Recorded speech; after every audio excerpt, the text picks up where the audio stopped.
Attorney Kaufman, good afternoon. How are you today? Good afternoon. How is our former President Rodrigo Roa Duterte? As always, he's in good spirits. Very happy to see his legal team. Thank you, Attorney. Attorney, after submitting the renewed request for the interim release of the former President Rodrigo Roa Duterte, what is the expected timeline for the pretrial chamber to issue its decision? Well, it's customary that the chambers rule on such requests as quickly as possible. So we anticipate within a week or two, we should have a decision.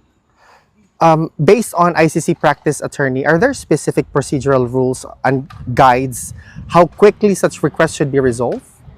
Well, they should be resolved. The statutory framework requires that requests for interim release are resolved as soon as possible.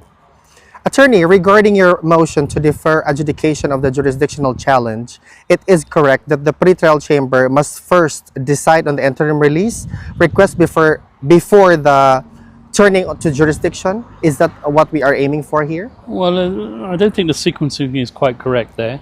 The chamber can decide on jurisdiction at any stage, even up until the end of the confirmation of charges hearing. We believe that it should be decided earlier, but as you know, we made the request a long time ago, and we're still awaiting a decision on that particular matter. Interim release, however, is a different matter entirely, and the judges normally decide on that type of thing as soon as possible. So, Attorney, it is possible, just to make it clearer, that on jurisdiction, it is possible that the decision on jurisdiction could only come after the confirmation of charges hearing. At the end of the confirmation of charges hearing, it's possible. However, I believe that the decision on the jurisdictional challenge will be earlier. Interim release, I believe that should be within a few weeks. Does that affect the strategy of the defense? Not really. We hope that the former president will be released. We believe he should be released, and we hope that it will happen. Attorney, if the court ultimately decides not to proceed to trial, what happens to the unresolved motions, such as those jurisdictional challenge or interim release? Will they simply be moot or academic? They will be moot and academic, yes, exactly. I mean, if the case doesn't go to trial, it's because there isn't enough evidence to satisfy the substantial grounds to satisfy the court that the former president committed crimes. So there's no case to answer, as it were. Attorney Kaufman, on a different matter, media reports claim you withdrew the request to disqualify Chief Prosecutor Karim Khan before the appeals chamber. Can you clarify whether this is accurate? No, it's totally false. That's based on an incorrect reading that some reporter, I forget which journal it was, had of something that was published on the website. And like you, Alvin, who didn't unfortunately read the fine details, what was published on the ICC website was an earlier motion that we filed in April, where the prosecutor had notified his supposed lack of conflict of interest. We relied on what's called the presumption of prosecutorial regularity. Didn't feel that there was a need to basically contradict what the former prosecutor had said. I say the former prosecutor, the current prosecutor, but he's currently on self-imposed leave. And then, at the end of June, we were suddenly disclosed the motion that he'd filed on behalf of the victims that he had represented. He'd represented more than 100 victims. The number, the nature of the representation were not known to us in advance. That's why we have reintroduced the request for the disqualification of the prosecutor. Attorney, if the appeals chamber grants your request and Prosecutor Khan is disqualified, what would be the immediate and long-term significance of these developments? Well, immediate and long-term significance won't be too great because effectively, as I've told you just now, he's on self-imposed leave because of the allegations made against him. However, there is an additional aspect to the request to disqualify Karim Khan. We argue that the very fact of his involvement as a victim's representative and subsequently becoming the prosecutor means that the investigation itself against the former president has been contaminated. Okay. Attorney, does that also mean that there is a requirement to change prosecutorial leadership or potentially delay the proceedings? No, because at the current moment in time, the person who's handling the prosecution, technically speaking, is Deputy Prosecutor Kanyang, and there's an American prosecutor who's handling the case on a daily basis. Attorney Kaufman, media outlets have been criticized for inaccurate or negligent reporting on these proceedings, particularly on sensitive matters. What is your response to this? Well, I think it's a justified criticism. people jump to conclusions on the basis of what they see on the website. They don't bother reading the fine print, and they see the glaring headlines, think it's newsworthy, and immediately publish without applying the brain too much. Do you believe that such reporting could prejudice public opinion or even affect the fairness of the proceedings? Sometimes it's liable to do so, indeed, yeah. Attorney, just to piggyback on that, given that during the administration of former President Rodrigo Roa Duterte, certain media reports were arguably published with negligence in fact-checking or appeared to have been influenced by external directives, can such circumstances be invoked to challenge the credibility and evidentiary weight of media-based accounts presented before the International Criminal Court? Well, it's a rather long question, Alvin, but I'll do my best to answer. It's quite well known that at the International Criminal Court, cases start off on the basis of media reports. And in fact, one of the criticisms leveled at the prosecution in the past has been a heavy reliance on open source materials. In the present case, there has been obviously a large amount of media involvement. There's also been, however, a large amount of civil society organizations involved, victims' representations. The prosecution here have gathered substantial evidence, it must be said. So the case against the former president isn't totally relying on media material. I can put it that way. Attorney, in your recent submission on the organization of the confirmation of charges hearing, you indicated that you will have 30 minutes for your opening statement, 3 to 4 hours to address legal issues, and then 30 minutes for your closing. Could you share how you are preparing for this, especially in terms of structuring legal arguments and emphasizing key defenses? Well, I'm sorry I'm not going to litigate the case here in a media interview. However, the prosecution and the victims today have published their anticipated schedule for the confirmation of charges hearing, and they're basically the same. They're both asking for 30 minutes opening and closing, 3 hours of submissions in the middle. Do you know, Attorney Kaufman, if the confirmation of charges hearing will be streamed online for public and observers in the Philippines or globally? 100% yes, it will be available online, probably with a 30 minutes delay, because things can be said that shouldn't be said during a hearing in open session.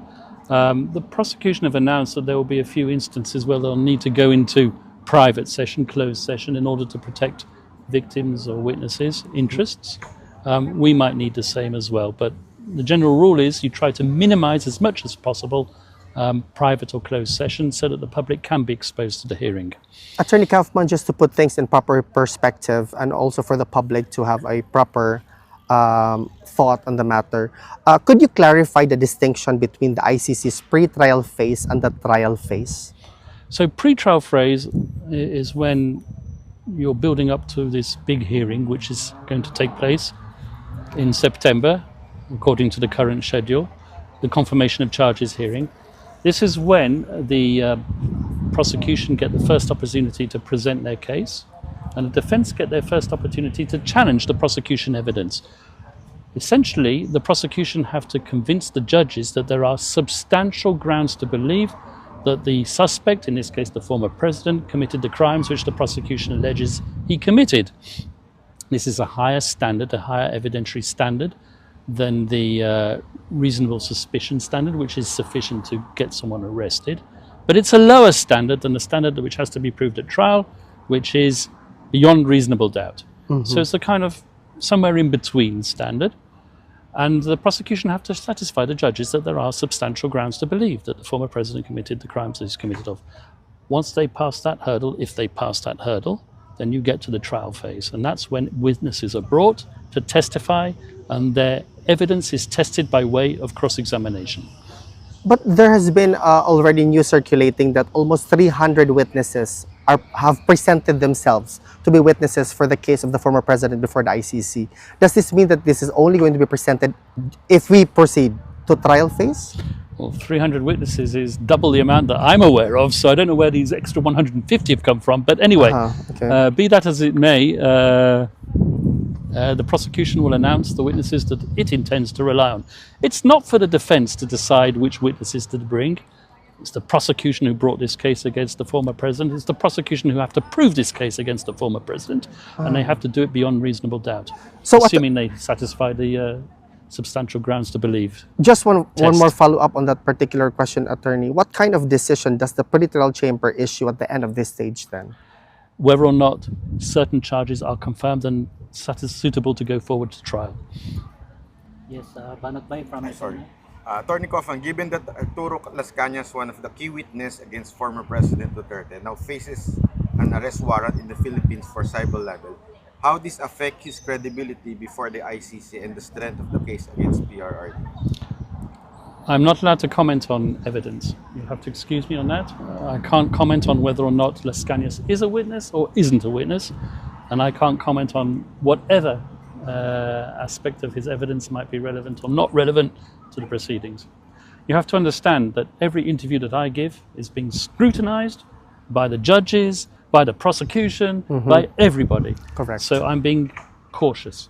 Okay. What can we expect for your defense team, led by yourself, of course, during the confirmation of charges hearing? A very strong rebuttal of prosecution evidence. More than that, I'm not going to give you in this interview. Okay. Attorney, this is just something that has already transpired.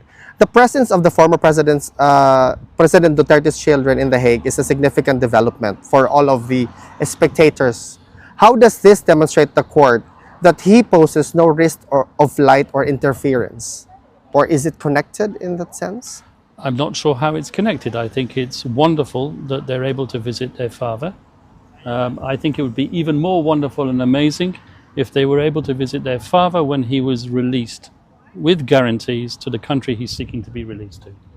Attorney, finally, what message would you like to send to the millions of Filipinos who continue to closely monitor these proceedings and support former President Duterte? First of all, I would ask all the Filipinos who support the former president to put their faith in the judicial process. Second of all, keep praying for his speedy release with guarantees to the country he requests and for his speedy return to the Philippines. And I have a request from the Philippines administration and government. I'm still waiting to be invited. I want to speak to you people. I want to negotiate the former president's return now to the Philippines. Thank you, Attorney. Thank you. Do you believe Duterte was right to withdraw the Philippines from the ICC? Once again, I'm not going to comment on controversial issues. You're the guy who asked the difficult questions. Sorry. You have to understand, everything I say is being scrutinized. It's not really a question which I need to answer. The simple fact of the matter is he's here now and we have to deal with that. Last one, Attorney. Go ahead. Sir, Attorney Kaufman, how confident are we that the ICC will grant our request for former President Rodrigo Roa Duterte's interim release before the confirmation of charges hearing? Is there a high chance that this will be granted? Personally speaking, I'm always confident.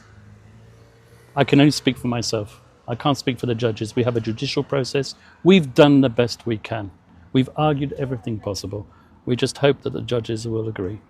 Thank you, Attorney Kaufman. Last question, not about this case, okay? Since you have been with the PRRD for a long time, what do you think is the most misunderstood part of PRRD's leadership? The speeches which have been selectively chosen. People can choose speeches which suit their purposes, but the former president made plenty of speeches which don't necessarily support a policy of extrajudicial killing. They don't. Thank you, Attorney He Kaufman. was a person who wasn't shy of using, can we put it, colourful language. But he's probably one of the most popular politicians in the Philippines has ever had. And there's a reason for that. That's Do you correct. think that the media is intentionally doing fake news so that PRRD would be crucified? I think we'll save those comments for court. Okay? All right, thank you. Thank you. Thank you so much, you, Attorney Attorney. Kaufman.